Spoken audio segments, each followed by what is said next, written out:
Hey everybody, Mike here. So I want to take a second to show you this power inverter that I just got done installing in my truck. This is something that's been long overdue and that I've needed in my truck for quite some time now. And I was finally able to make this happen thanks to Ampeak for supplying this unit to me to try out and test. In exchange, I told them I'd run you guys through the features on this thing and then tell you what I thought about it so far. So this is a 2000 watt inverter. This is a modified sine, not a pure sine wave. This is going to be a hair less efficient than a pure sine wave, but it's going to be a lot more reasonable price as well. Now the way I went ahead and installed this unit in my vehicle, I ran a 1/0 gauge cable from the battery up to this unit, and that's hooked in on the back side here of the unit. Now on the front side here, you're going to see you got 3 separate 110 outlets that you can plug into, a 12-volt cigarette lighter adapter, as well as some USBs down here in the corner that you can plug into as well. Now to power this unit on, you'll just hit the switch right here like so.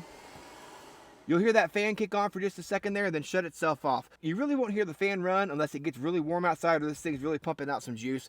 I haven't actually been able to get the fan to kick on at all or even be able to hear it since I've been doing my testing on this the last couple hours. Right now I've just got a little 12-volt battery charger plugged into this thing, the battery running, as well as I've got a dual zone ice cold freezer in the bed of the truck with an outlet that I installed as well. So currently the display on this thing is telling me that I'm running around 82 watts on the output side, running to my 2 different devices. Now the other things that this display shows you is the input voltage, which right now I'm sitting at 11.8 volts. It shows you a temperature as well, which says it's running at 92 degrees. That's probably because I've had this thing running for a little bit of time now. But even though it says 92 degrees on the unit, I don't feel like it's got any heat on it at all. It runs extremely cool so far for the most part. On the output side, it shows you the voltage as well as how many amps it's drawing. And then, like I said, it shows you how many watts the unit's drawing as well. So if you know anything about wiring at all in a vehicle, this is an extremely easy install. I chose to mount mine here under the back seat of my vehicle in the cab. And then I took an extension cord back to the bed of the truck and then put an outlet in the side wall of my bed to be able to run and power units from the bed of the truck as well. So I can leave this one hooked up full time, and then I still have 2 outlets as well that I can run things off of. This is just going to give me a lot more options when I'm running down the road. I'll be able to charge my drill batteries while I'm driving, not to mention any kind of laptops or other devices I need to run and charge up while I'm in between jobs running from farm to farm. Plus, as I mentioned, it also gives me the option to be able to run anything from the bed of the truck as well. And with it being a 2000 watt inverter, it can really cover a lot of ground as to what all I can power with this thing, as long as the truck's running and getting the proper voltage to the unit itself. But once again, I want to go ahead and thank Ampeak for sending this unit out to me to try out and test. This is going to be a game changer for me and what I can run in my vehicle and what all I can power when I'm running down the road. I hope this was somewhat helpful for you and making a decision as to whether this might be the right unit for you or not.